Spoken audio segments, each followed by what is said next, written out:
بسم اللہ الرحمن الرحیم۔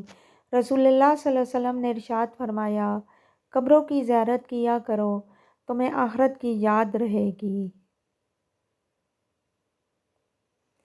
میرے مولا میری بے حسی کو بے حیائی نہ بننے دے۔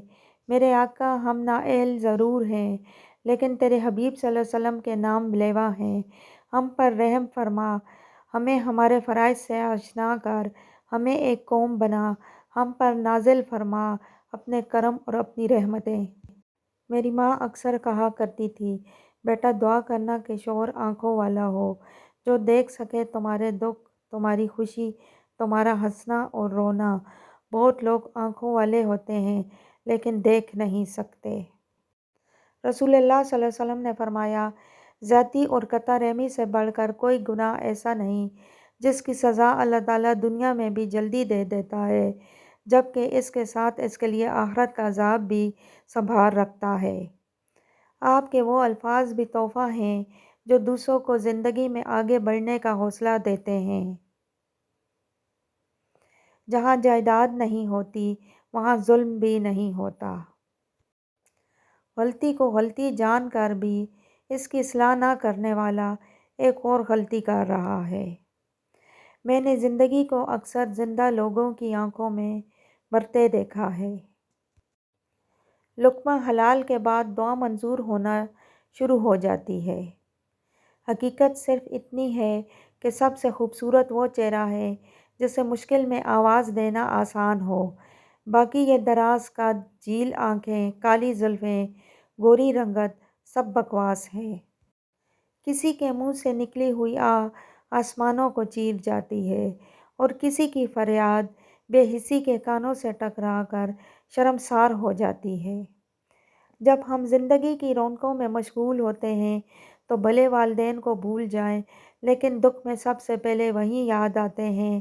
والدین کی قدر کرو، یہ وہ درخت ہیں جو اکھڑ جائے تو پھر کبھی نہیں لگتا۔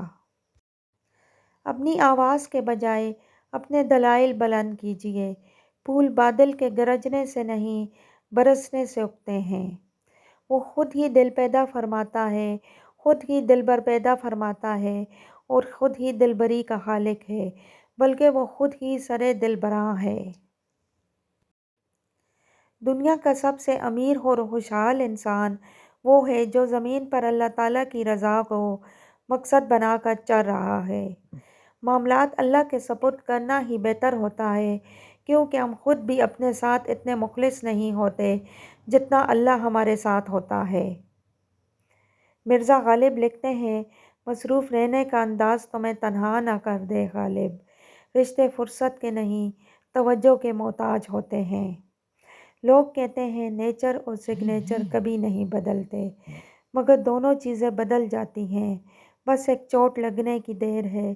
انگلی پر چوٹ لگ جائے تو سگنیچر بدل جاتے ہیں اور دل پر چوٹ لگ جائے تو نیچر بدل جاتی ہے۔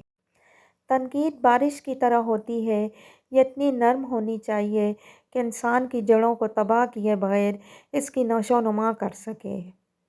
حضرت علی رضی اللہ تعالیٰ عنہ نے فرمایا، دنیا کو سچا ہونے کی دلیل مت دو، بس یہی سوچ رکھو کہ اللہ سب جانتا ہے۔ جس نے کبھی آپ کی تباہی کی کوشش بھی کی ہو، اس پر کبھی بھروسہ مت کیجیے۔ یاد رہے، سانپ جلد تبھی اتارتا ہے جب وہ اس سے بڑا سانپ بنتا ہے۔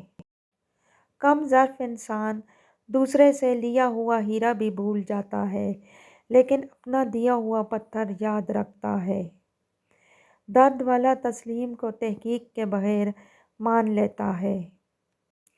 اگر تم نے کسی معمولی سے معصوم انسان کو بلا وجہ دکھی کر دیا تو ساری کائنات کا دکھ جو ہے وہ تمہارے سر پر بلا وجہ آ جائے گا۔ ریوڑ کو جس چیز سے سب سے زیادہ نفرت ہے وہ اس شخص سے ہے جو مختلف سوچتا ہے۔ وہ اس کی سچائی کے بارے میں رائے سے نفرت نہیں کرتے بلکہ اس شخص کی جرأت سے نفرت کرتے ہیں کہ وہ اپنے لیے مختلف سوچنے کی ہمت رکھتا ہے۔